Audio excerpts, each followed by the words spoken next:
ప్రజ్ఞ చూస్తున్నాం. యూపీఐ వినియోగదారులకు alert. Digital చెల్లింపులపై ఛార్జీల అంశంపై మరోసారి చర్చకు వచ్చింది. యూపీఐ సేవలను కొనసాగించేందుకు అయ్యే ఖర్చును ఎవరో ఒకరు భరించాల్సిందేనని ఆర్బీఐ గవర్నర్ సంజయ్ మల్హోత్రా అన్నట్లు సమాచారం.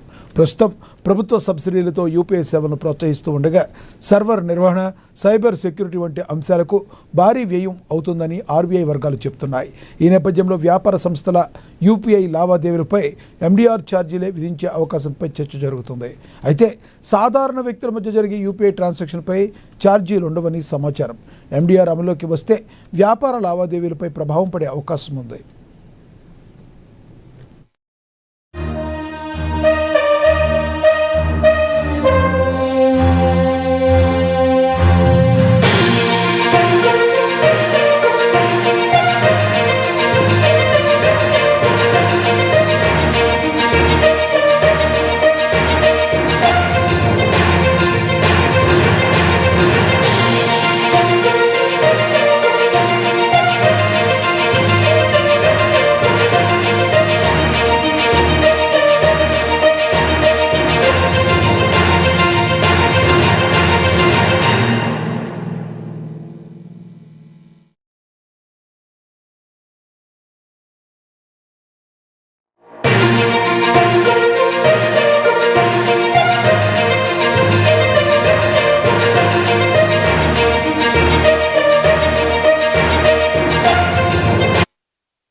వినియోగదారులకు అలర్ట్. డిజిటల్ చెల్లింపులపై ఛార్జీల అంశంపై మరోసారి చర్చకు వచ్చింది.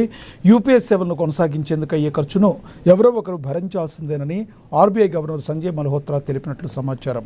ప్రస్తుతం ప్రభుత్వం సబ్సిడీలతో యూపీఐ సేవలు ప్రోత్సహిస్తూ ఉండగా సర్వర్ నిర్వహణ, సైబర్ సెక్యూరిటీ వంటి అంశాలకు భారీ వ్యయం అవుతుందని ఆర్బీఐ వర్గాలు చెబుతున్నాయి.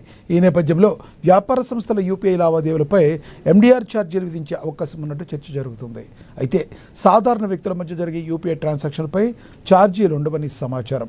ఎండీఆర్ అమల్లోకి వస్తే వ్యాపార లావాదేవీలపై ప్రభావం పడే అవకాశం ఉంది.